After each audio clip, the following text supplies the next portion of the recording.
Assalamualaikum warahmatullahi wabarakatuh. Salam sejahtera bagi kita semua. Shalom, Om Swastiastu, Namo Buddhaya, dan salam kebajikan. Puji syukur marilah kita panjatkan kepada Allah Subhanahu wa Ta'ala. Atas nikmat iman, Islam, serta nikmat sehat, berjumpa kembali dengan Agung Channel di sini. Di video kali ini kita akan membahas hal-hal yang menarik. Semoga pembahasan hal-hal yang menarik ini bisa bermanfaat dan menjadi referensi buat teman-teman YouTuber sekalian. Jangan lupa silakan klik subscribe channel ini, berikan komentar konstruktif dan nyalakan loncengnya untuk mendapatkan notifikasi terbaru dari Agung Channel. Yuk kita mulai, Bismillahirrahmanirrahim. Gaspol.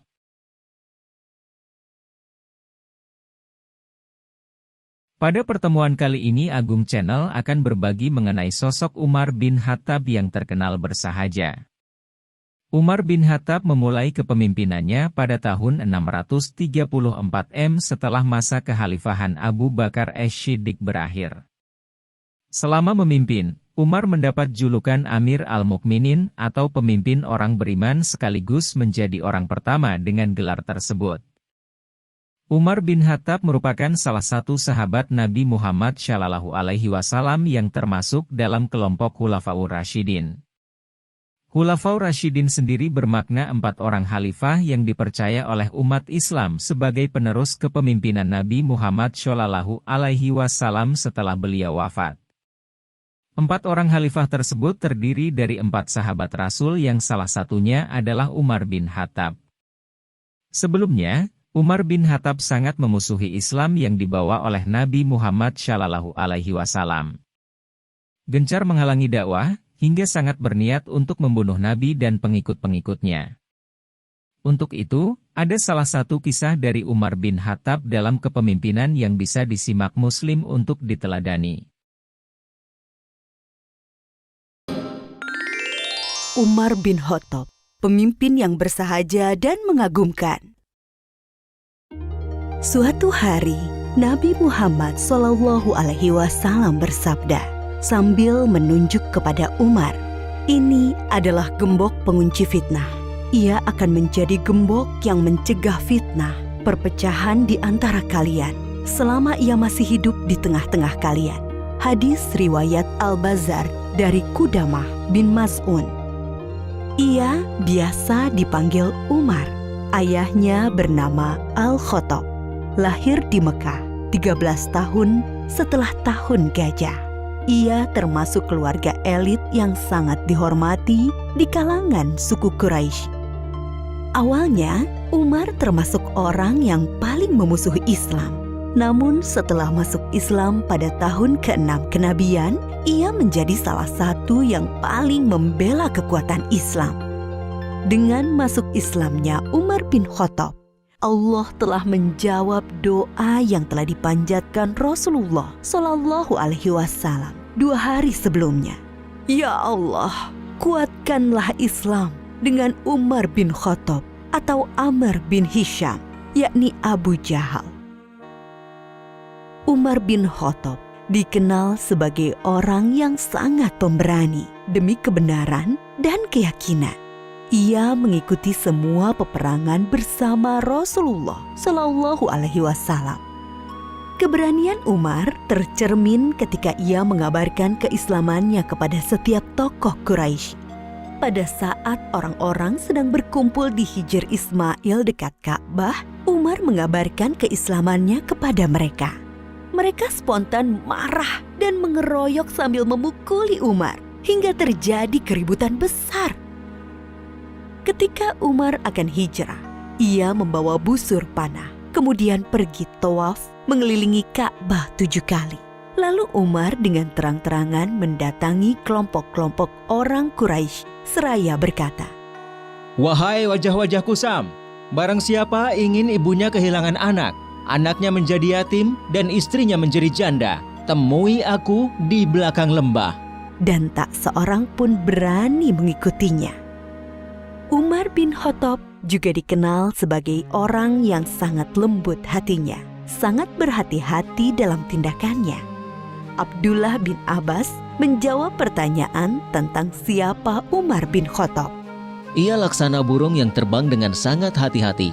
Ia selalu memandang bahwa seluruh jalan yang akan dilalui penuh dengan perangkap dan jebakan yang akan menjauhkannya dari Allah Subhanahu wa Ta'ala. Itulah sebabnya Allah membimbingnya dan banyak memberikan karomah, yaitu hal luar biasa yang hanya diberikan Allah kepada para kekasihnya. Sehingga beberapa kali ucapannya direspon oleh Allah Subhanahu wa Ta'ala.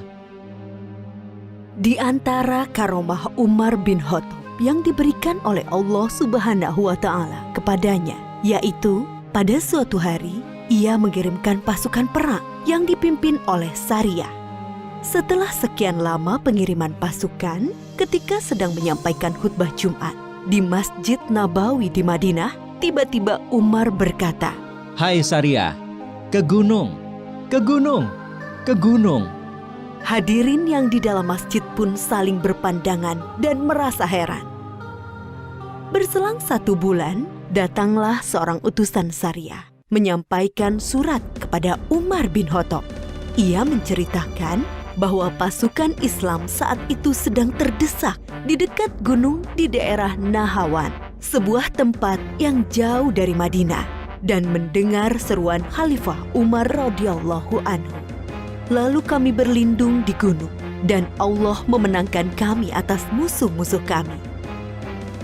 Kisah karomah Umar bin Khattab yang lain adalah ketika Gubernur Mesir Amr bin Al-Ash mengirimkan surat kepadanya.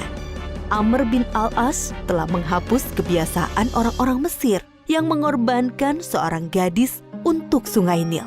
Namun belakangan hari setelah itu, air Sungai Nil mengering. Lalu Umar bin Khattab menjawab surat gubernur Mesir itu sambil melampirkan sebuah catatan kecil yang bertuliskan, "Dari hamba Allah, Amirul Mukminin Umar bin Khattab, amma ba'du. Hai Sungai Nil, jika engkau mengalir karena dirimu sendiri, maka janganlah engkau mengalir. Namun jika airmu dialirkan oleh Allah Subhanahu wa Ta'ala, maka mintalah kepada Allah yang Maha Kuasa untuk mengalirkan airmu kembali." Setelah Amr bin Al-Ash melemparkan catatan Umar tersebut ke dalam Sungai Nil, lalu Allah Subhanahu wa Ta'ala mengalirkan air Sungai Nil dengan sangat deras. Di kalangan para sahabat dan orang-orang dekatnya, Umar dikenal sebagai sosok pemimpin yang sangat sederhana dan sangat bersahaja. Hal itu tercermin dari pernyataannya ketika ia menolak pemberian para sahabat karibnya berupa budak perempuan untuk membantu tugas-tugas rumah tangganya. Umar berkata, "Tidak pantas Amirul Mukminin memiliki seorang budak perempuan. Itu tidak halal baginya. Sesungguhnya ia adalah harta milik Allah. Tidak ada harta Allah yang halal bagi Umar selain 2 setel pakaian. Setelan untuk musim dingin dan setelan untuk musim panas. Dan aku tidak pernah memakai pakaian itu untuk berhaji atau umroh. Adapun makananku dan keluargaku sama dengan makanan orang Quraisy, dari kelas yang tidak terlalu kaya dan tidak terlalu miskin. Selebihnya aku hanyalah seorang lelaki dari kaum muslimin." Umar mendidik keluarganya untuk bersahaja. Ketika ia datang ke rumah salah seorang anaknya yang bernama Ashim, Umar melihatnya sedang makan daging. Umar bertanya, "Apa ini?" "Aku ingin sekali makan dengan daging." jawab Ashim. "Apakah setiap makanan yang kau inginkan akan kau makan?" Sergah Umar. Sungguh, seseorang dianggap sebagai pemboros jika ia selalu menuruti apa yang diinginkannya. Imbuh Umar. Bahkan Umar mengharuskan para pejabatnya untuk bersikap sederhana dan bersahaja. Jika Umar mengangkat seorang pejabat negara, ia menuliskan kontrak politik. Isinya sang pejabat tidak boleh hidup di atas standar masyarakat umum, baik kendaraan, pakaian, maupun makanan. Umar memegang jabatan khalifah, yaitu pemimpin tertinggi umat Islam, berdasarkan wasiat dari Abu Bakar Asy-Syiddiq pada tahun 13 Hijriah. Di masa pemerintahannya, Umar banyak menaklukkan kota-kota besar di beberapa negara di benua Asia dan Afrika.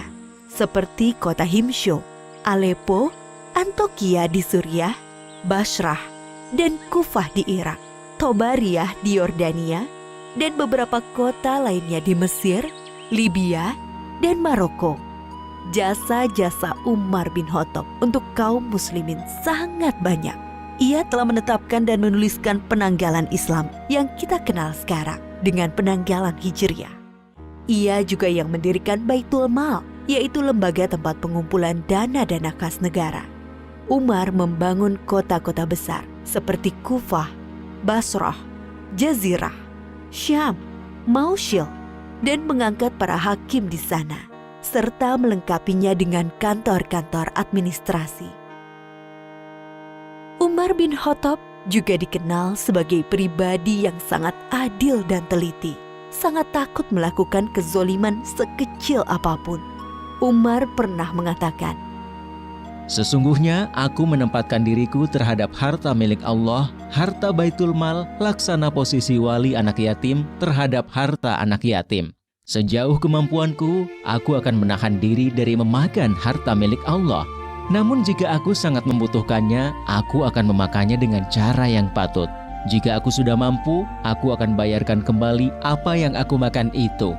bahkan ketika ia sakit dan hendak menyampaikan khutbahnya, para hadirin mengabarkan bahwa obat dari sakitnya itu adalah madu yang ada di Baitul Mal. Umar berkata, Kalau kalian mengizinkanku untuk mengambilnya, akan aku ambil. Kalau tidak, maka kunyatakan benda itu haram untukku. Umar bin Khattab adalah pemimpin yang sangat sayang dan peduli dengan rakyat yang dipimpinnya. Seperti biasanya, Umar keluar malam untuk melihat keadaan rakyatnya. Di tengah perjalanan, ia mendengar suara seorang wanita yang melantunkan bait syair kerinduan kepada suaminya yang bertugas jihad di jalan Allah. Lalu ia bergegas pulang dan meminta pendapat putrinya, Hafsah. Seberapa lama seorang wanita sanggup menahan kerinduan terhadap suami? Setelah mendapat jawaban dari Hafsah, ia segera menulis surat kepada para panglima yang bertugas di medan perang untuk memulangkan para pasukan mujahidin ke rumahnya setelah bertugas selama 4 bulan. Umar bin Khattab meninggal pada tahun 23 Hijriah. Ketika hendak memimpin sholat subuh, ia ditikam oleh seorang budak majusi dari Persia yang merasa diperlakukan tidak adil dan dendam dengan Umar. Ia bernama Abu Lu'lu'ah. Menjelang ajalnya tiba, Umar berkata, Ketahuilah, sesungguhnya aku ingin keluar dari dunia ini dengan timbangan yang seimbang. Tidak terlalu memberatkanku dan juga tidak terlalu meringankanku. Ia melanjutkan, Andaikan aku memiliki emas sebesar bumi, niscaya akan kupakai sebagai tebusan kengerian perjalanan yang akan kuhadapi. Adapun persoalan khalifah, kuperintahkan agar dimusyawarahkan oleh Utsman bin Affan, Ali bin Abi Thalib, Zubair bin Awam, Abdurrahman bin Auf, Sa'ad bin Abi Waqqas, dan Tolhah bin Ubaidillah. yang akhirnya mengerucut kepada terpilihnya Utsman bin Affan. Umar juga memerintahkan putranya yang bernama Abdullah untuk memeriksa hutang-hutangnya dan berpesan, Kalau kekayaan harta keluarga Umar cukup untuk membayarnya, maka bayarlah dari harta mereka. Namun, jika tidak mencukupi, maka mintalah dari Bani Adi. Kalau masih tidak mencukupi, maka mintalah dari orang-orang Quraisy. Umar berpesan, Pergilah menemui Ummul Mukminin Aisyah dan katakan bahwa Umar meminta izin untuk dikebumikan bersama 2 sahabatnya. Abdullah pun pergi menemui Aisyah dan mengulangi kata-kata ayahnya. Aisyah menjawab, Tadinya aku menginginkan tempat itu untuk diriku sendiri, tapi kini aku lebih mementingkan ia daripada diriku. Dan akhirnya Umar bin Khattab dimakamkan di samping makam 2 sahabatnya, yaitu Muhammad Rasulullah Shallallahu Alaihi Wasallam dan Abu Bakar As-Siddiq radhiyallahu anhu. Dari sosok Umar bin Khattab, kita bisa banyak bercermin dan belajar tentang kepemimpinan hebat yang sangat mengagumkan. Setiap orang hendaklah berusaha membiasakan hidup sederhana, termasuk pemimpin. Meskipun ia mendapatkan banyak fasilitas dari posisi dan jabatannya, alangkah mulia seseorang yang memiliki sifat peduli dan kasih sayang kepada sesama makhluk Allah, termasuk kepada hewan. Begitulah Islam mengajarkan seorang pemimpin yang tegas dan kuat, namun memiliki sifat sayang dan peduli, akan terhindar dari sifat aniaya. Kisah kepemimpinan Umar bin Khattab sangat fenomenal. Sosok yang menjadi rujukan kepemimpinan ideal kaum muslim. Khalifah Umar merupakan salah satu di antara generasi terbaik sahabat Rasulullah Shallallahu Alaihi Wasallam, pemimpin yang sangat terkenal dan disegani dalam sejarah peradaban Islam. Sejarah mencatat perjalanan hidup sang legenda begitu indah dan penuh makna. Hingga pada setiap bulan Ramadan tiba, film tentang kisah Umar menghiasi banyak media. Umar bin Khattab adalah pemimpin karismatis, memiliki keahlian administrasi, pemimpin politik dan panglima militer yang cerdas serta berani. Karakter yang sangat kekeh dalam menegakkan kebenaran dan hak-hak rakyat, membuatnya dihargai dan disegani. Demikian tampilan kali ini, terima kasih atas perhatiannya. Semoga bermanfaat. Jangan lupa klik like, komen, dan subscribe serta nyalakan loncengnya agar tidak ketinggalan info-info yang Agung Channel berikan selanjutnya. Sekian wabillahi taufik wal hidayah waridho wal inayah. Wassalamualaikum warahmatullahi wabarakatuh.